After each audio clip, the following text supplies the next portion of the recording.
October the 2nd, the most traumatizing and awakening day of my life.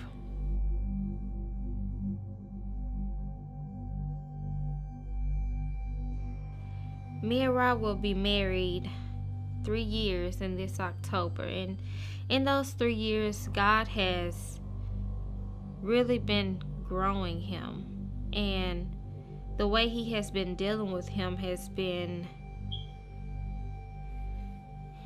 very peculiar.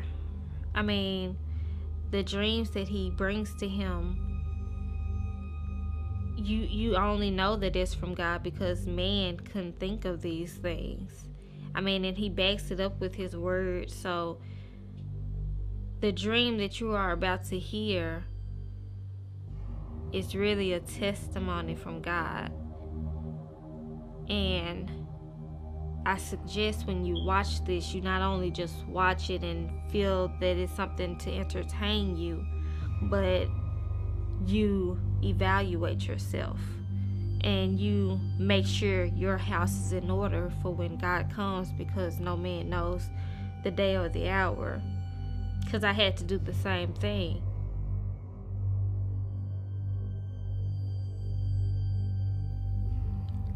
I remember it was on a Thursday.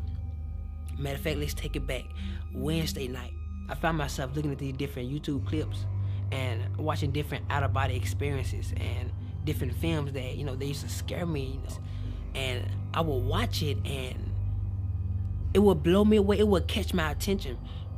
And it used to scare me so bad that I would wonder, my mind used to go in places like, God, is this stuff real? I couldn't understand it because I've never been to that place. So I found myself praying. I remember walking outside of my apartment, and I was walking back and forth with my eyes closed and just started praying. And I asked God, I said, Lord, if you give me an out-of-body experience, I vow to share your word and to tell the people what I saw. Not expecting that God was going to respond back to that, because I was just praying out. I was just praying, not actually looking for a response. And after that night, the next morning, that Thursday, October the 2nd, I had a dream. And my spirit left my body. It was like I was in my apartment and my spirit got pulled out of my body. And I would go in these different transits, bright color lights. It was white, like, the best way I can explain it would be shoo, shoo, shoo, all the different flashing lights. And I appeared before a blue sky with no clouds. It was like a blue place. No land, no trees, no grass, no water, nothing. There was nothing there but a blue atmosphere. And I would see this atmosphere goes millions of miles upon millions of miles where nothing existed. It was like nothing was hidden. Everything was revealed. Everything was before your eyes. You could see it. And we was in this clear kind of body form, some form of light, as you would refer to a soul or a spirit, and I could see through. It was so transparent, and in front of me was thousands among thousands similar to what I was, and thousands among thousands behind me. And I knew that it was some form of a soul. And in the middle of my chest were seeds, multiple seeds. I didn't know what they were for. And I realized that I was the only being that could actually move out of my place and look and observe, smell, taste, feel. All my senses were active at this point. And so, I began to look around and to observe the things that I saw, not knowing that this was a dream. I thought this was reality. I thought this was actually happening, and I looked forward, and there was this great shadow way in front of me, way at the end of the line. It was like 1,000 people in front of me, and there was a shadow, a great big shadow, but it had no detail. It was like as a vapor, and I could see that it was a shadow of something that was in the front. And I had many questions at this point in this dream, and out of nowhere, I heard these words: "Depart from me." And this galaxy, this portal, I don't know what to call it, on the right side of God, or Jesus Christ, whoever you decide to identify that spot of judgment, on the right side of him, there was this big portal that opened up, and there will be stones of fire. Normally when you get a lighter and you cut it on, try to spark a flame, but instead of fire, it was stones, and they will leak out of this portal. And whoever that guy said, "Depart from me," flew down this place, and the flame, the stones were so hot that it would burn everybody outside of that portal. On the left side of our body or our form, it would burn us, and everybody would be like, "Ooh!" Like as if it was so cold or so hot, you would tell somebody to close that door. It's too cold.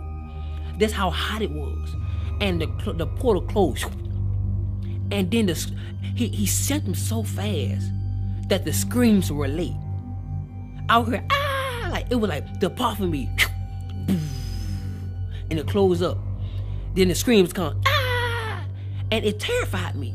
And then out of nowhere, something snatched us up, and like we moved up the line. And I began to think, I didn't understand where we was. I'm like, oh my God, maybe this is judgment. Yeah, I had many questions, and I would hear, "Depart me," "Depart me," "Depart from me," and all these different people will be sent to hell. And the part that scared me the most was the people that were getting judged. You could hear when God was talking to them, and you could hear everything they got judged from. So if somebody went to hell for something that you knew you struggled with in your life, you know where you were going.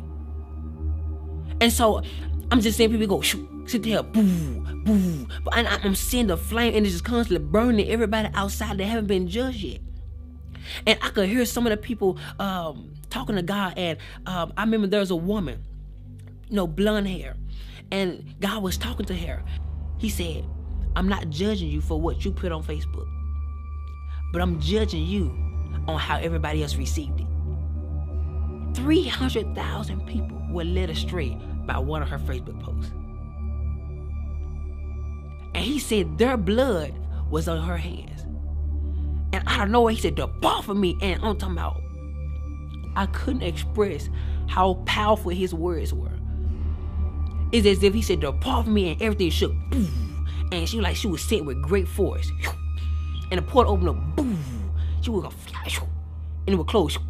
And like, the screams were so late, it terrified me. People, adultery, fornication, so many different things that I could actually hear. And people in front of me were terrified because a lot of those people were struggling or went through the same situation, and they never repented.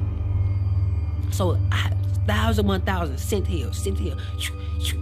They would go, they were flying. They was flying so fast. I've never seen something so fast. And it got to the point where I was next in line, and he called me up, and he started talking to me. And keep in mind that our life held us hand to hand. So anything we did in our life testified against us. So you couldn't lie because your life testified. Say, "Yes, you did. You did this at this time. Yes, you did." And whenever God would speak to me, you would see a big screen, like you would see as if whatever God says, it comes to life. And so he started talking to me, and he started telling me everything that I could have did better.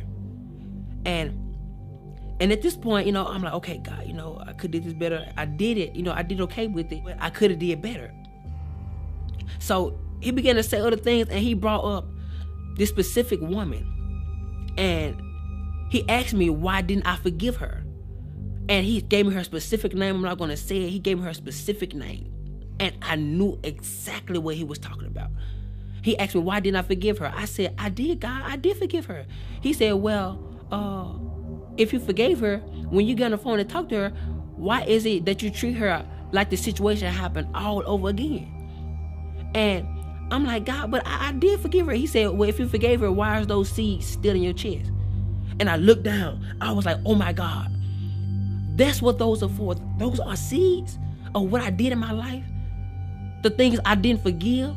So he was talking to me, and I was like, oh my God. And he told me, he looked at me and said, because you didn't forgive her, I didn't forgive you some of your sins. And I was like, oh my God. And he started telling me so many other things, and he ain't told me not one good thing yet. And at this point, I'm getting terrified because my mind is starting now going to a place where I'm imagining how hot this fire is going to be when this portal open. And so, I'm scared. I didn't know how to explain how terrified I was. Words can't describe. When you meet God face, words can't describe how terrifying it is to look your Creator face to face. Where there's nothing hid from Him. There's nothing. Your inner thoughts are revealed before Him. Your perception, how you feel, everything that you hosted in this body is presented before Him. And so, I got to a point where I didn't want to hear God no more. I was really turning my head because I was afraid that, it's already made his mind up. I was so afraid. And so I turned my head, and he would just constantly tell me everything that I didn't do right, or I should have did better. And at this point, I knew I was going to hell. I knew it. I was fully persuaded that this was it. So I turned my head, and I was like, I don't want to hear no more of it. My mind, I'm just really trying to imagine how hot hell is going to be. I'm like, oh my God, Lord, I have no more chance. If I go down there, I can't come back. Like, Lord, please don't send me to hell. Please, like, God, please. I'm begging you. And I'm more terrified. I was more terrified than I can express. And so I turned my head, and at this point, I no longer wanted to hear what he had to say, because I knew at this point, I was going to hell.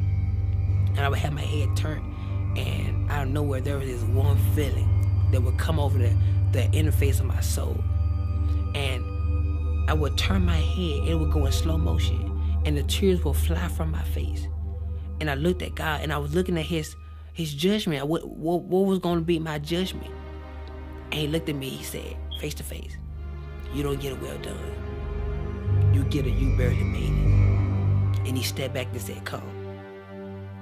And at this point, I was so confused. I'm like, oh my God. And on the left side of God, heaven would open up, so soft, with brilliant lights.